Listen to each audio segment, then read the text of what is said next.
Someone once asked me, would I ever go back to my school and do a talk?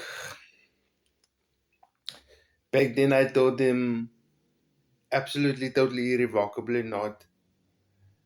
But then I did some thinking. Maybe, maybe I should go back to my old school and talk.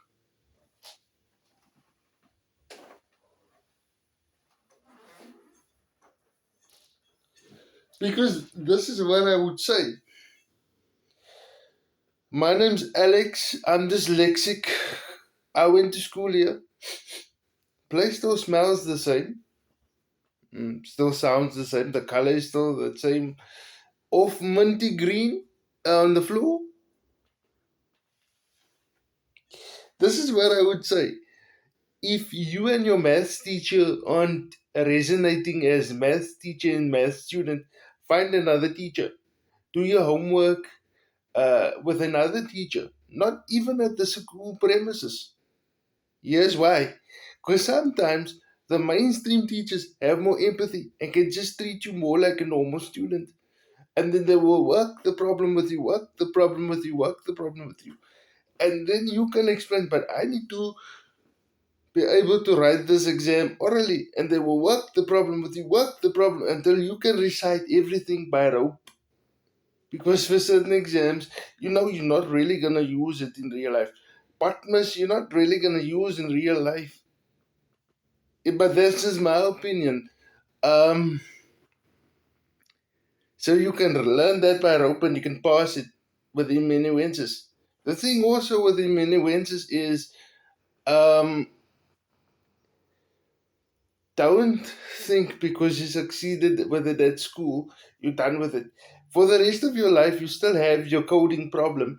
So you're going to need to be able to train somebody to be your amanuensis, you're a confidential person when you need to EFT some money.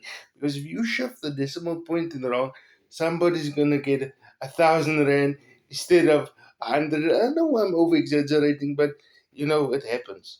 And to get that reversed can sometimes be a bit of a pain. But be careful, the confidential person that you choose to assist you with these things must be changed up on a regular basis.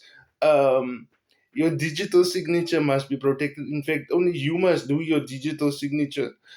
But also, the person that you choose uh, for your confidential person must not be in a position where they refer to your mother as auntie or Mrs. Because then they'll feel they need to um, be obligated to say what has been done to the account, what account has been paid, why, what account you have signed up for. That's maybe not what you want.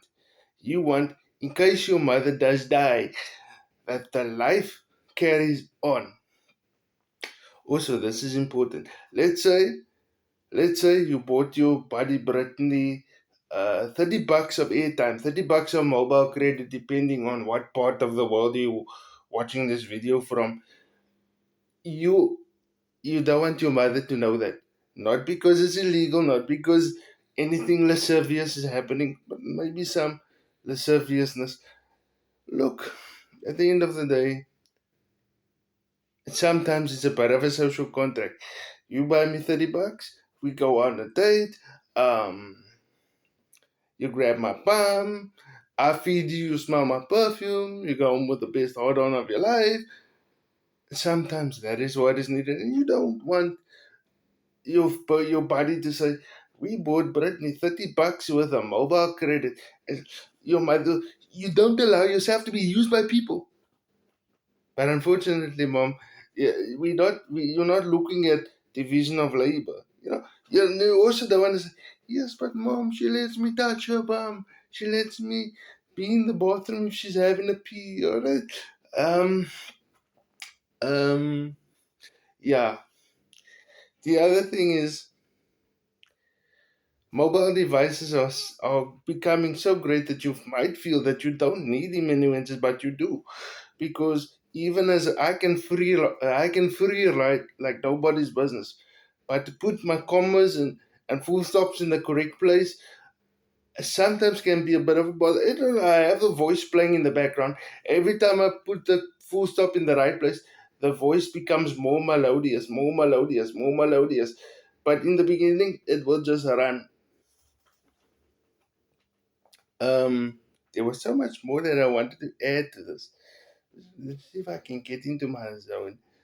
Um, yeah, so that's what I wanted to say, and I would go back and talk at my old school, but only if I can use Zoom, because you want the control in that presentation, so that for argument's sake, let's say you have difficulty communicating with a parent figure.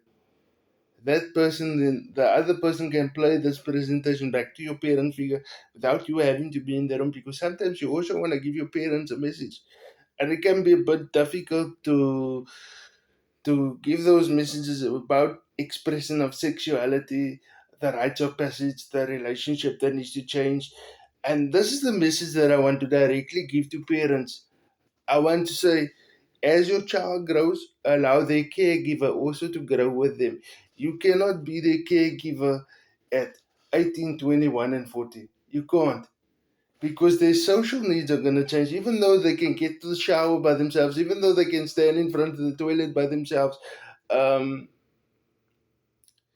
even though they can masturbate by themselves, prevent from wet dreams, they're still going to need that social interaction. They're still going to need that contact. Sometimes you want to be masturbated, and sometimes you need that the pretty brightness of the world to let them to allow their bums to be touched by your son or your daughter, whatever they're into.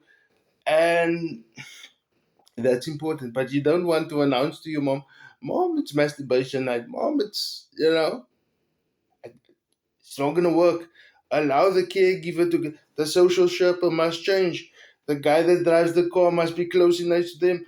Allow for only not more than a 5 to 7 year gap in this, so that they have common ground, not you. Because let's face it, you as a parent, you're going to get older. And so are they. So they must then learn to be assertive. They must say, you take Visa, can I tap? No, it's a bit disjointed, but that's how it works. Also, parent, watch how you relate to your son's girlfriend. Don't become your son's girlfriend's friend. Not saying being nasty, not saying being overly militant, but don't become your son's girlfriend's friend. Don't go for coffee with your son's girlfriend too much. Because remember, he's got to sleep with that woman. He's got to argue with that woman. He's got to come out in, because if you allow too much of a laissez-faire relationship between the two of you, she's gonna treat him like she is your co-parent. So even if he is right in an argument, he'll never be heard, and everything that will come out of his mouth will seem inappropriate because she's operating from your frame of reference. That is maybe not a good thing. Remember, he's gonna want her to masturbate him. He's gonna want her to feed him. He's gonna want her to look good when they go out in public together. He's gonna want to, in fact, he must be seen as the man in public. Yes, maybe this is toxic masculinity, but maybe it isn't. Maybe the gender roles need to be redefined even in 2022. But I think that's where I'm going to leave it in terms of what I would say to parents, speaking at my old school. But this is the other part that I want to say. Thank you to the new subscriber. If you have subscribed, leave a line for me in the comments as to why you subscribe. What do you enjoy about the channel? This goes for my previous subscribers as well. If you're a devotee, welcome. All of you guys that like this, the bare chested, this, welcome, because you keep on growing my videos, and I thank you.